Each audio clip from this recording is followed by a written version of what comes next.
Hello बच्चों, this is OP Gupta, your math mentor on this beautiful channel of yours, Mathematica by OP Gupta। तो आज के lecture में हम लोग क्लास 12th मैथमेटिक्स के लिए CBSE 21 सैम्पल पेपर्स बुक में दिए हुए अनसोल्ड सैम्पल पेपर्स के सॉल्यूशन को डिस्कस करने वाले हैं। तो चलिए जरा आगे बढ़ते हैं। अब जैसा कि यहाँ पर आप देख पा रहे होंगे बच्चों, ये CBSE 21 सैम्पल पेपर बुक अगर आप लोगों ने अभी तक परचेज नहीं की है तो इसको परचेज करने के लिए फ्लिपकार्ट और अमेजन का लिंक आपको इस वीडियो के डिस्क्रिप्शन बॉक्स में मिल जाएगा। आप लिंक पर क्लिक करके इस बुक को ऑर्डर करके अपने घर पर ही मंगवा सकते हैं। वैसे आप लोग व्हाट्सएप पर भी इस बुक के लिए ऑर्डर प्लेस कर सकते हो। चलिए आगे बढ़ते हैं और सबसे पहले मुझे ये बताओ कि आप लोगों ने इस चैनल को सब्सक्राइब तो कर लिया है ना। अगर अभी तक आपने इस चैनल को सब्सक्राइब नहीं किया है तो इस चैनल को सब्सक्राइब करके बेल नोटिफिकेशन प्रेस कर लेना ताकि हर इंपॉर्टेंट वीडियो की अपडेट आप लोगों को टाइम टू टाइम मिलती रहे। एक बात और, इस वीडियो को लाइक करके अपने सभी क्लासमेट्स को भी शेयर कर देना। ठीक है बच्चों, अब चलते हैं और अपने प्लेजर टेस्ट सीरीज का सॉल्यूशन डिस्कस करते हैं। PTS 20 क्लास 12th मैथमेटिक्स के लिए आज हम सेक्शन ए के क्वेश्चंस का सॉल्यूशन डिस्कस करेंगे, जहां पर आपको 20 MCQs मिलेंगे। इन सभी क्वेश्चंस में आपको करेक्ट ऑप्शंस को मार्क करना होगा। क्वेश्चन 1 में क्या बोला हुआ है, मैट्रिक्स ए दे रखा है और आपको ए स्क्वायर की वैल्यू बतानी है। इंटरेस्टिंग बात यह है कि matrix A is equal to unit matrix, आप चेक करके देखो। ठीक है, तो यहां पर अब आप ए स्क्वायर निकालेंगे ना तो इसका मतलब हो जाएगा यूनिट मैट्रिक्स का स्क्वायर, यानी आपको आंसर में यूनिट मैट्रिक्स ही मिलेगा। कहने का मतलब ए स्क्वायर की वैल्यू मैट्रिक्स ए के इक्वल ही रहेगी। क्वेश्चन 1 का ऑप्शन डी आप चेक कर सकते हो। ठीक है बच्चों, आगे बढ़ते हैं, क्वेश्चन नंबर 2 को देखते हैं। क्वेश्चन 2 में क्या बोला हुआ है, if A is a matrix of order 2/3, matrix A का ऑर्डर दे रखा है 2/3, यानी नंबर ऑफ रोज कितने हैं, नंबर ऑफ रोज 2 हैं, एंड नंबर ऑफ कॉलम्स कितने हैं, तो नंबर ऑफ कॉलम्स 3 हैं। फिर आपको यह बताना है each row of matrix A contains, यानी मैट्रिक्स ए के हर रो में कितने एलिमेंट्स होंगे। तो चलिए जरा क्वेश्चन नंबर 2 के लिए मैं यहां पर एक मैट्रिक्स का एग्जांपल ले लेता हूं 2/3 का। मतलब यहां पर मैं कुछ भी एलिमेंट ले लेता हूं अपने हिसाब से। मैंने लिखा ए बी सी, यहां पर डी, यहां पर ई और यहां पर एफ। आप देख सकते हो नंबर ऑफ रो कितने हैं और नंबर ऑफ कॉलम कितने हैं। ठीक है बच्चों, अब इस मैट्रिक्स में हर रो के अंदर कितने एलिमेंट हैं, तो 3 एलिमेंट हैं, जितने नंबर ऑफ कॉलम्स होंगे। समझे, तो बेसिकली आपका आंसर आ गया 3 एलिमेंट्स, यानी क्वेश्चन 2 के लिए ऑप्शन सी को हम मार्क कर देंगे। ठीक है बच्चों, अब आगे बढ़ते हैं क्वेश्चन नंबर 3 की तरफ, which is based on vector algebra. इसमें क्या बोला हुआ है बच्चों, ध्यान से सुनना। आपके पास ये 3 वेक्टर्स हैं जो कि कोप्लेनर हैं, तो आपको बताना है यहां पर कौन से वाला ऑप्शन सही होगा। सबसे पहले कंसेप्ट को ध्यान से सुनना। अगर कोई से भी 3 वेक्टर हैं, vector P, vector Q and vector R, जो कि कोप्लेनर वेक्टर्स हैं, यानी एक ही प्लेन में तीनों वेक्टर्स हैं।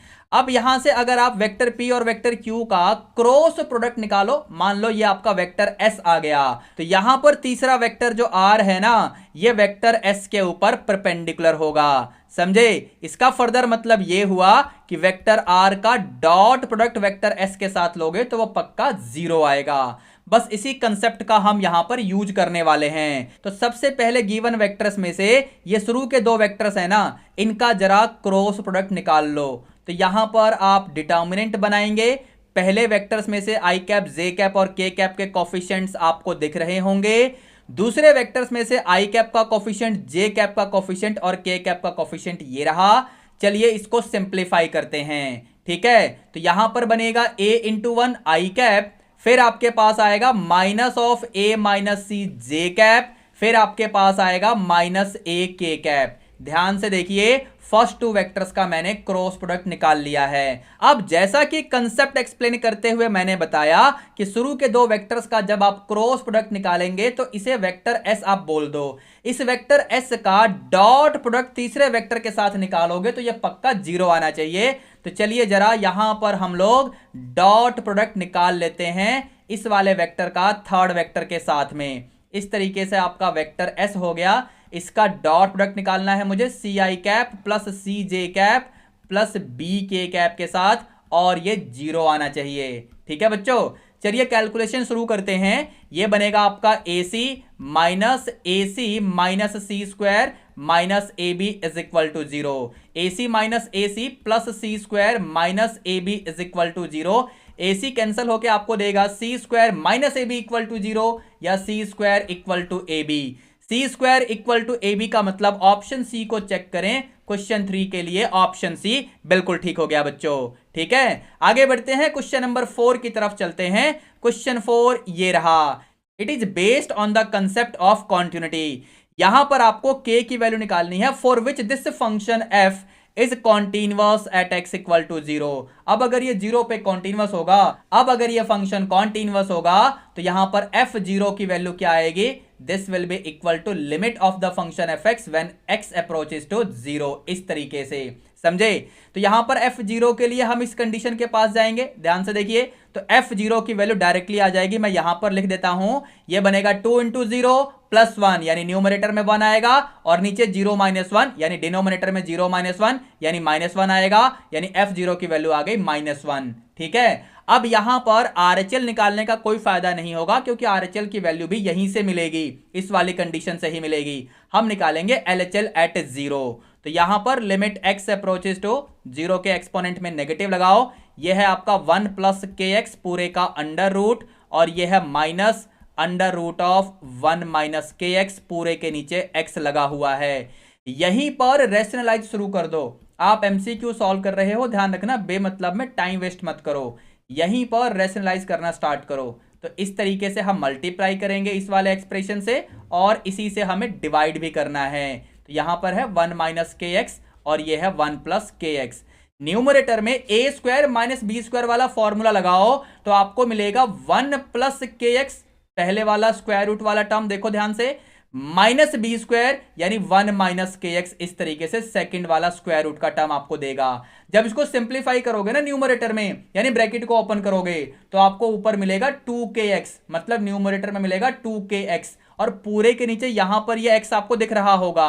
कहने का मतलब x तो कैंसिल हो जाएगा, आपको फाइनली अपना एक्सप्रेशन ऐसा मिलेगा, न्यूमरेटर में 2k, डिनोमिनेटर में ये दोनों स्क्वायर रूट वाले टर्म यानी under root of 1 plus kx और under root of 1 minus kx ऐसा मिलेगा। अब इसमें x की लिमिट अगर आप 0 पुट करेंगे ना, ऊपर 2k बनेगा, नीचे 1 प्लस 0 का अंडर रूट यानी 1 और यहां पर 1 माइनस 0 का अंडर रूट यानी 1, यानी ये फाइनली आएगा 2k अपॉन में 2। कहने का मतलब ये आपको देगा k।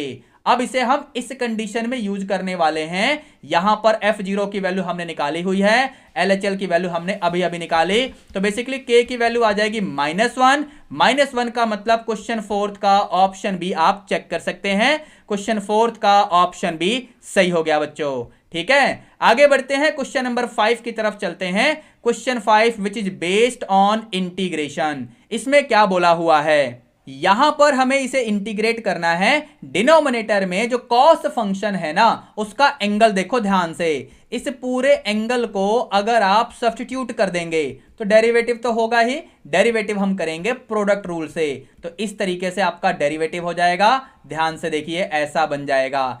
यहां से अगर आप ब्रैकेट के अंदर से e की पावर x कॉमन लेंगे तो आपको मिलेगा कुछ इस तरीके से, समझे। अब जरा अपने इंटीग्रल को देखो, न्यूमरेटर पूरा dt हो जाएगा, नीचे बन जाएगा कॉस स्क्वायर t, जिसे आप लिख सकते हैं सीकेंट स्क्वायर t और ये रहा dt। इसका इंटीग्रेशन तो बड़े आराम से हो सकता है, टेंजेंट ऑफ t प्लस में c। अब t का मतलब क्या था, t का मतलब था x into E to the power x plus में c, ये आपका आंसर हो जाएगा। क्वेश्चन 5 के लिए ऑप्शन डी को चेक करिए, क्वेश्चन 5 का ऑप्शन डी बिल्कुल ठीक हो गया बच्चों। ठीक है, आगे बढ़ते हैं, क्वेश्चन नंबर 6 की तरफ चलते हैं। क्वेश्चन 6 बेसिकली डिफरेंशियल इक्वेशन के ऊपर बेस्ड है। इसमें क्या पूछा हुआ है आपसे, if m and n are respectively order and degree of the differential equation, तो यहां पर डिफरेंशियल इक्वेशन आपको दिख रहा होगा, इसमें हमें सबसे पहले ऑर्डर जिसे हम m से रिप्रेजेंट करेंगे इसकी वैल्यू लिखनी है, और फिर डिग्री जिसे हम n से रिप्रेजेंट करेंगे इसकी वैल्यू लिखनी है। इसके बाद हमें m square minus n square की वैल्यू फाइंड करनी है और ऑप्शन को सिलेक्ट करना है। तो यहां पर ऑर्डर का मतलब है हाईएस्ट ऑर्डर का डेरिवेटिव, जो कि यहां पर दिख रहा होगा, मतलब डबल डेरिवेटिव टर्म है, यानी सेकंड ऑर्डर का डेरिवेटिव है, तो m की वैल्यू 2 आ जाएगी। अब इस डबल डेरिवेटिव वाले टर्म का जो एक्सपोनेंट है वो यहां पर आपको दिख रहा होगा, मतलब n की वैल्यू भी 2 आ जाएगी, यानी इसका डिग्री 2 हो गया। आपको निकालना है m square minus n square, यानी 2 स्क्वायर माइनस 2 स्क्वायर, 4 माइनस 4 यानी 0, यानी ऑप्शन ए को चेक करिए, क्वेश्चन नंबर 6 का ऑप्शन ए सही हो गया बच्चों। ठीक है, अब आगे बढ़ते हैं, क्वेश्चन नंबर 7 की तरफ चलते हैं। क्वेश्चन 7 ये रहा बच्चों, ये बेसिकली वेक्टर अलजेब्रा के ऊपर बेस्ड बड़ा ही प्यारा क्वेश्चन है। क्या बोला हुआ है, area of the triangle formed by the vertices O A and B where O A and O B are given by this. तो आपको इस ट्राइंगल का एरिया निकालना है। यहां पर हमें ट्राइंगल का एरिया निकालना है जिसके वर्टेक्स आपको दिख रहे होंगे।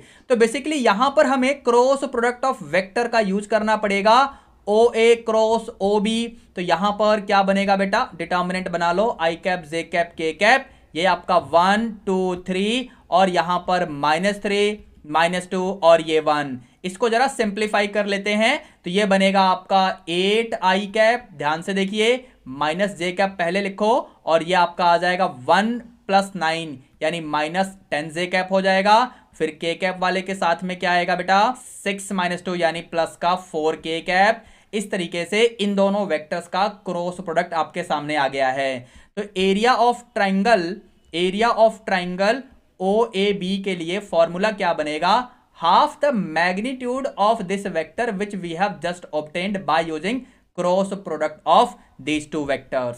समझे, तो यहां पर इसका मैग्नीट्यूड मुझे निकालना पड़ेगा, उसको 1/2 से मैं मल्टीप्लाई कर दूंगा। तो यहां पर मैग्नीट्यूड क्या आएगा, ये बनेगा आपका 64 प्लस में 100 प्लस में 16, यानी ये आपका हो जाएगा 180/2। अंडर रूट के अंदर होगा 180, ध्यान रखना। अब इसको सिंप्लीफाई भी करना पड़ेगा, इसे हम लिख सकते हैं 6 × 6 × 5, चेक करके देखो, ये आपका 180 आएगा। समझे, तो कहने का मतलब ये बनेगा 6√5/2 यानी 3√5। एरिया है तो स्क्वायर यूनिट्स में लिखो या यूनिट से स्क्वायर भी लिख सकते हो, ये तो आपकी मर्जी है बच्चों। अब यहां पर ऑप्शंस को हम एनालाइज कर लेते हैं जरा। तो यहां पर ऑप्शन डी आपको दिख रहा होगा, यानी क्वेश्चन 7 का ऑप्शन डी सही हो गया। ठीक है बच्चों, आगे बढ़ते हैं क्वेश्चन नंबर 8 की तरफ। Question 8 is based on integration.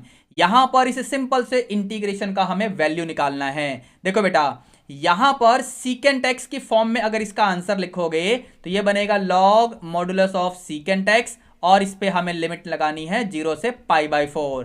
Upper limit डालोगे तो ये बनेगा लॉग सीकेंट π/4, जिसकी वैल्यू होती है √2, यानी ऐसे, minus lower limit that is log of secant 0, secant 0 1 होता है, फिर इसके बाद log 1 की वैल्यू भी 0 हो जाएगी। कहने का मतलब आपका फाइनली आंसर ऐसा आएगा। इसे फर्दर सिंप्लीफाई करोगे log की प्रॉपर्टी को यूज करके, तो आप इसे ऐसे भी लिख सकते हो, हाफ log 2, यानी क्वेश्चन नंबर 8 का ऑप्शन बी चेक करो। ठीक है बेटा, क्वेश्चन नंबर 8 हो गया। अब चलते हैं क्वेश्चन नंबर 9 की तरफ। यहां पर हमें मैट्रिक्स ए के बारे में बताया गया है कि ये स्क्वायर मैट्रिक्स है, और A square is equal to unit matrix भी दे रखा है। आपको इसकी वैल्यू निकालनी है। समझे, ध्यान से सुनना, कंसेप्ट क्या बताने वाला हूं। ए इंटू आई निकालो या आई इंटू ए निकालो। यहां पर मैट्रिक्स ए स्क्वायर मैट्रिक्स बोला गया है, तो ये दोनों इक्वल होंगे, और इनफैक्ट ये पूरा ए के इक्वल होगा। समझे, इस वजह से यहां पर हम डायरेक्टली a³ प्लस b³ का फॉर्मूला यूज कर सकते हैं। ए का काम कौन करेगा, matrix A plus unit matrix. B का काम कौन करेगा, matrix A minus unit matrix. a³ plus b³ का फॉर्मूला क्या होता है, तो ये फॉर्मूला होता है a प्लस बी, और यहां ब्रैकेट में हम लिखते हैं a² माइनस ab प्लस में b²। समझे? तो चलिए यहां पर शुरू हो जाओ, क्या बनने वाला है ध्यान से देखना बेटा। तो सबसे पहले आपको दोनों मैट्रिसेस को ऐड करना है, a प्लस आई को और a माइनस आई को। तो ये आपको देगा 2a। एक बड़ा सा ब्रैकेट लगाओ। अब इसमें पहले वाले मैट्रिक्स का यानी a प्लस आई वाले का मुझे स्क्वायर लेना पड़ेगा, यानी ऐसे आएगा नेगेटिव। अब पहले मैट्रिक्स को यानी a प्लस आई को मल्टीप्लाई में लेना पड़ेगा सेकेंड मैट्रिक्स यानी a माइनस आई के साथ। फिर यहां पर पॉजिटिव सेकंड वाले मैट्रिक्स का मुझे स्क्वायर लेना होगा। ठीक है बच्चों, चलिए इसको सिंप्लीफाई करते हैं। यहां पर ये 2a बाहर रहने दो। यहां पर भी आप a plus B whole square वाला फॉर्मूला डायरेक्टली यूज कर सकते हो, क्योंकि यहां पर कॉम्यूटेटिव नेचर फॉलो होगा। a into I and i into a बिल्कुल इक्वल होंगे, जैसा कि मैंने यहां पर बताया। तो ये बन जाएगा आपका मैट्रिक्स a का स्क्वायर प्लस 2ai लिख लो, और फिर प्लस में मैट्रिक्स i का स्क्वायर, यानी इस तरीके से। इसमें भी आप a plus B a minus B वाला फॉर्मूला यूज करके इसे डायरेक्टली ऐसे लिख सकते हो। यहां पर आप a माइनस बी का होल स्क्वायर यूज करेंगे तो ये बनेगा, देखो इस तरीके से। ध्यान से देखते रहना मैं क्या लिख रहा हूं बच्चों, ठीक है? तो ये पूरा आपका स्क्वायर ब्रैकेट में आ चुका है। अब यहां पर क्या क्या चीजें कैंसिल होंगी बेटा, देखो ये वाला और ये वाला कैंसिल हो जाएगा। जैसे ही ब्रैकेट ओपन करेंगे ना, तो यहां पर माइनस ए स्क्वायर और ये प्लस ए स्क्वायर ये भी कैंसिल होगा। फिर इसके बाद क्या बचेगा, बाहर आपका 2a है ही, यहां पर ये आई स्क्वायर यानी आई बनेगा, यहां पर ये प्लस आई स्क्वायर यानी वो भी आपका आई ही बनेगा, और यहां पर ये आपका ए स्क्वायर बचेगा। ए स्क्वायर की वैल्यू क्वेश्चन में आई दे रखी है, मतलब उसे फिर से आई लिख लो, और यहां पर ये आई स्क्वायर मतलब इसे फिर से आई लिख लो। अब ये पूरा स्क्वायर ब्रैकेट आपको 4 इंटू आई दे देगा, बाहर 2a पहले से ही प्रेजेंट है। तो फाइनली ये बनेगा 8 इंटू ए आई, जिसे आप 8a भी लिख सकते हो। 8a का मतलब क्वेश्चन 9th का ऑप्शन ए देखो, ये बिल्कुल ठीक हो गया। ठीक है बच्चों, अब आगे बढ़ते हैं, क्वेश्चन नंबर 10 की तरफ चलते हैं। Question 10 is based on linear programming problem. इसमें क्या बोला हुआ है बच्चों, the corner points of the shaded bounded feasible region of an LPP are represented by 0,2, 1.5,1 and 2,0। तो बेसिकली यहां पर पॉइंट ए का मतलब हो गया 0,2, ये रहा पॉइंट बी पहले से ही लिखा हुआ है, और पॉइंट सी का मतलब हो गया 2,0। समझे? फिर आपसे पूछा गया है maximum value of the objective function. यहां पर आपका ऑब्जेक्टिव फंक्शन है, इसकी वैल्यू हमें निकालनी पड़ेगी इन सभी कॉर्नर पॉइंट्स पे। तो अगर आप ए पे निकालोगे तो ये बनेगा 2, फिर आप बी पे निकालोगे तो क्या बनेगा 1.5 इंटू 2 यानी 3, प्लस में y यानी 1 यानी 4 हो जाएगा। फिर आप c पे निकालोगे तो ये बनेगा 4। कहने का मतलब यहां पर भी मैक्स वैल्यू आएगा और यहां पर भी मैक्स वैल्यू आएगा, यानी पॉइंट बी और पॉइंट सी को ज्वाइन करने वाला जो लाइन सेगमेंट बनेगा यानी लाइन सेगमेंट बी सी, इस पूरे लाइन सेगमेंट के हर पॉइंट के ऊपर ऑब्जेक्टिव फंक्शन एफ का सेम मैक्सिमम वैल्यू मिलने वाला है। तो ऐसा हमें कौन से ऑप्शन में बोला गया है, ऑप्शन डी को चेक करिए। At all the points of the line segment joining 1.5,1 यानी पॉइंट बी एंड 2,0 यानी पॉइंट सी। तो यही तो मैं बता रहा था कि लाइन सेगमेंट बीसी के हर पॉइंट के ऊपर ऑब्जेक्टिव फंक्शन एफ का सेम मैक्सिमम वैल्यू मिलेगा, which is given by 4 here. ठीक है, यानी क्वेश्चन नंबर 10 के लिए ऑप्शन डी सही हो जाएगा। ठीक है बच्चों, आगे बढ़ते हैं, क्वेश्चन नंबर 11 की तरफ चलते हैं। Question 11 is also based on linear programming problem. इसमें क्या बोला हुआ है बच्चों, यहां पर कह रहा है the corner points of the feasible region determined by a set of constraints that is linear inequalities are given by these points. ये सभी पॉइंट्स यानी P Q R and S, ये बेसिकली आपके कॉर्नर पॉइंट्स हैं। Objective function यहां पर आपको दे रखा है ax plus 2by where a and b are positive. The condition on a and b such that maximum value of z occurs at q and s. कहने का मतलब आपको z at q and z at s निकाल के इन्हें equal रखना पड़ेगा। अब z at q निकालोगे तो ये बनेगा 3a प्लस में 2b इंटू 5 यानी 10b हो जाएगा, is equal to z at s। तो s यानी 4,1 को डालेंगे, ये बनेगा 4a प्लस में 2b इंटू 1। अब जरा इसको सिंप्लीफाई करते हैं तो ये बनेगा 4a माइनस 3a यानी सिंपल a आ जाएगा। Now that will be equal to 10b minus 2b यानी 8b। a is equal to 8b लिखो या फिर a माइनस 8b इक्वल्स 0 लिखो। कहने का मतलब क्वेश्चन नंबर 11 का ऑप्शन डी सही हो जाएगा। ठीक है बच्चों।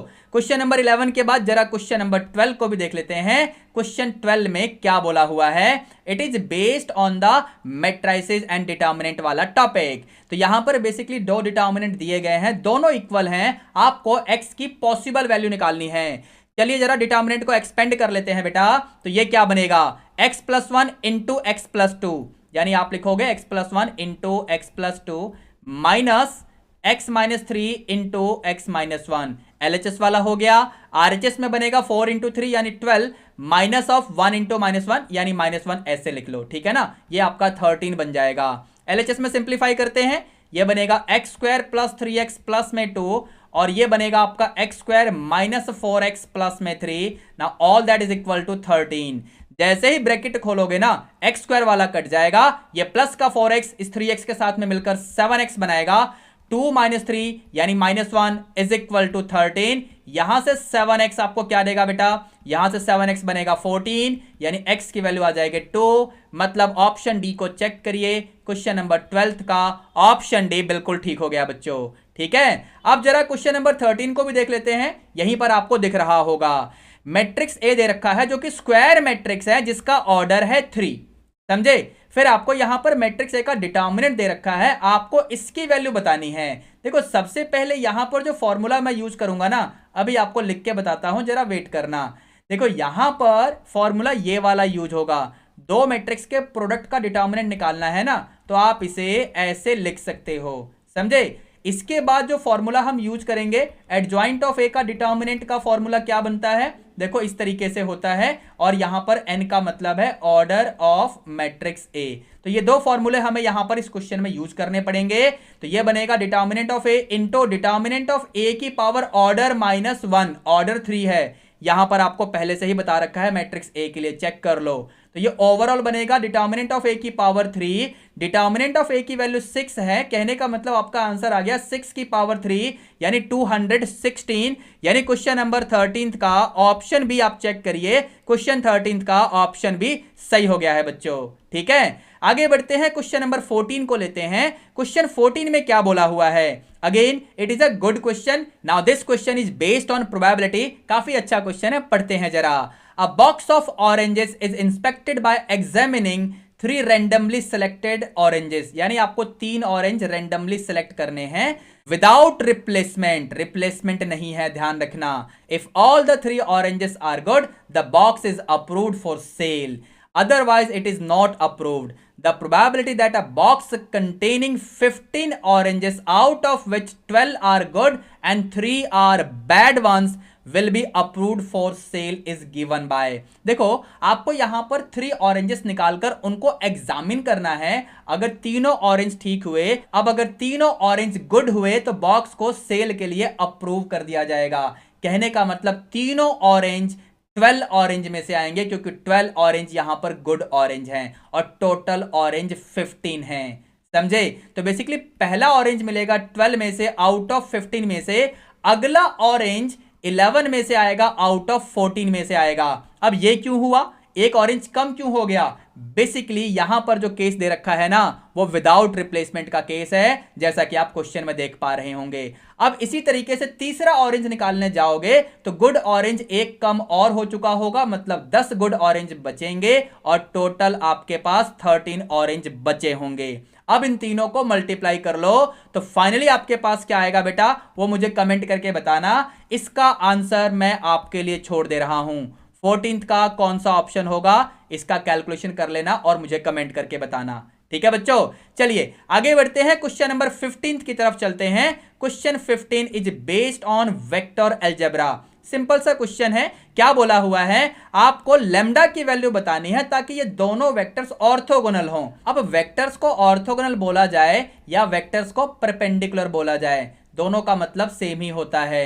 अब दो वेक्टर्स अगर ऑर्थोगोनल हैं मतलब परपेंडिकुलर हैं, तो उनका डॉट प्रोडक्ट लेने पे हमें पक्का 0 मिलेगा।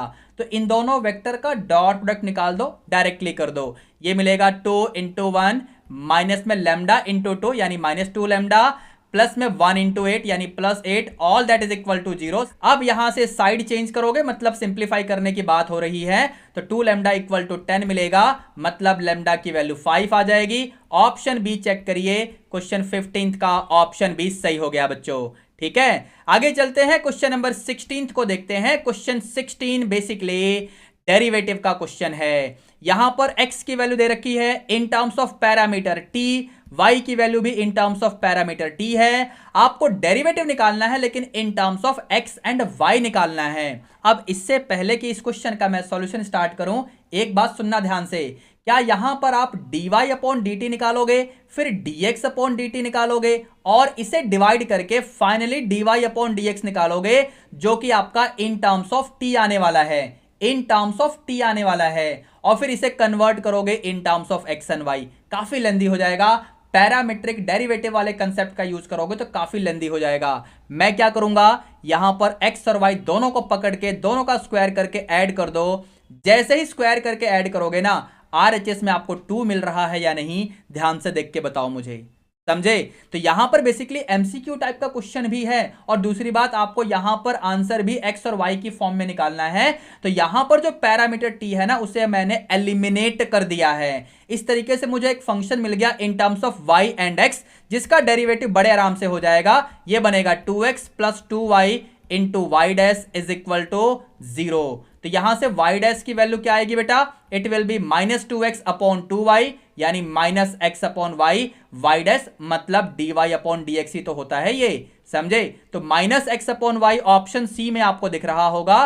क्वेश्चन 16 का ऑप्शन सी सही हो गया बच्चों। ठीक है, आगे बढ़ते हैं क्वेश्चन नंबर 17 की तरफ। क्वेश्चन 17 ये रहा बच्चों, यहां पर हमें डिफरेंशियल इक्वेशन दिया हुआ है, जिसका जनरल सॉल्यूशन हमें फाइंड करना है। ठीक है बच्चों, अब इस क्वेश्चन का सॉल्यूशन कैसे करेंगे, ध्यान से सुनना।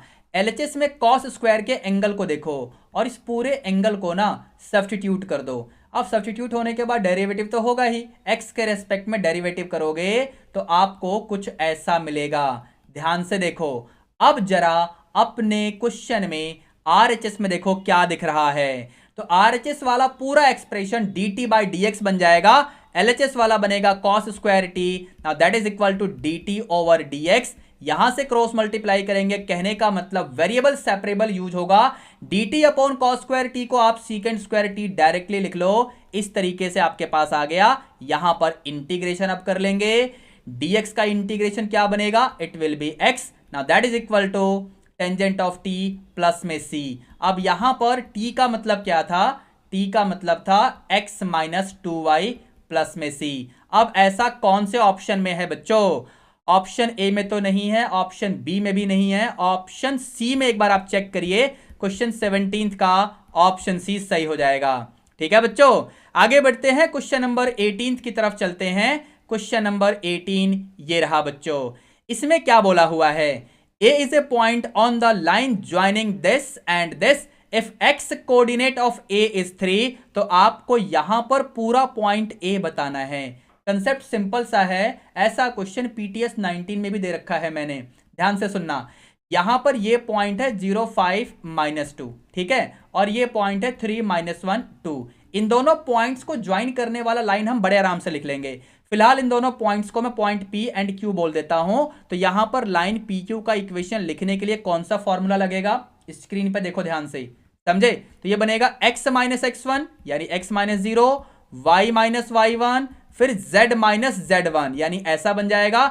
डिनोमिनेटर में x2 माइनस x1 यानी 3, y2 माइनस y1 यानी -6, z2 माइनस z1 यानी 4। इसे लैम्डा बोलो। अब यहां से लाइन PQ के ऊपर हम एक रैंडम पॉइंट का कोऑर्डिनेट लिखेंगे, जो कि इन टर्म्स ऑफ लैम्डा होगा। तो ये क्या बनेगा, 3 lambda comma -6 lambda plus 5 comma 4 lambda -2। तो ये आपका रैंडम पॉइंट हो गया। इसी को पॉइंट A मान लेंगे, यानी इस पूरे लाइन सेगमेंट में कहीं पर यहां पॉइंट A होगा, और इस पॉइंट A का x कोऑर्डिनेट है 3 लैम्डा, जिसे हम 3 के इक्वल भी रखेंगे, जैसा कि क्वेश्चन में आपको बताया हुआ है।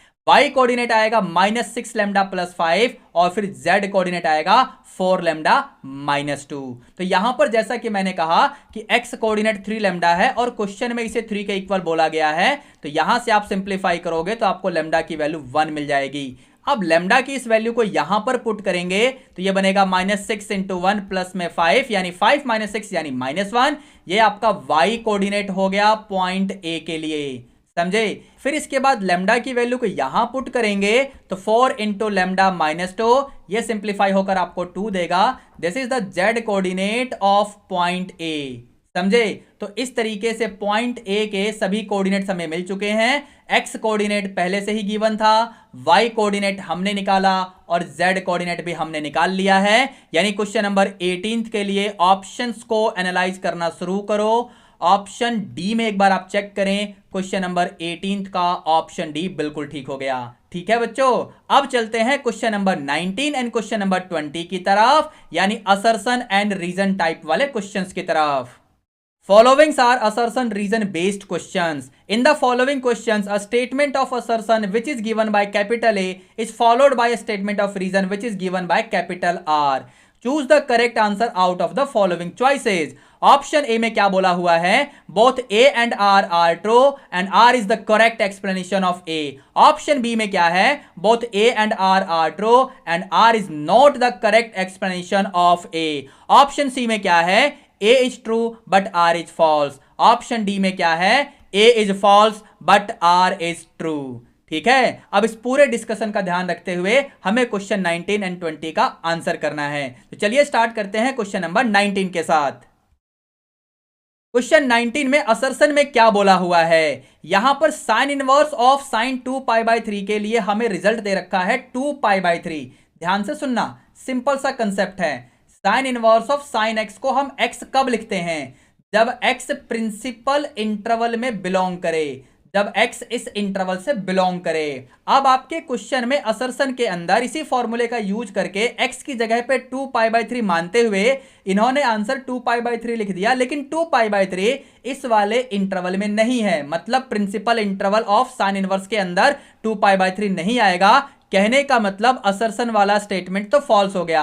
अब जैसे ही असर्शन वाला स्टेटमेंट फॉल्स हुआ, आपको अपने क्वेश्चन का आंसर पता चल गया होगा, इसका आंसर आएगा ऑप्शन डी। लेकिन मैं यहां पर रीजन वाले स्टेटमेंट को भी पढ़ के देख लेता हूं।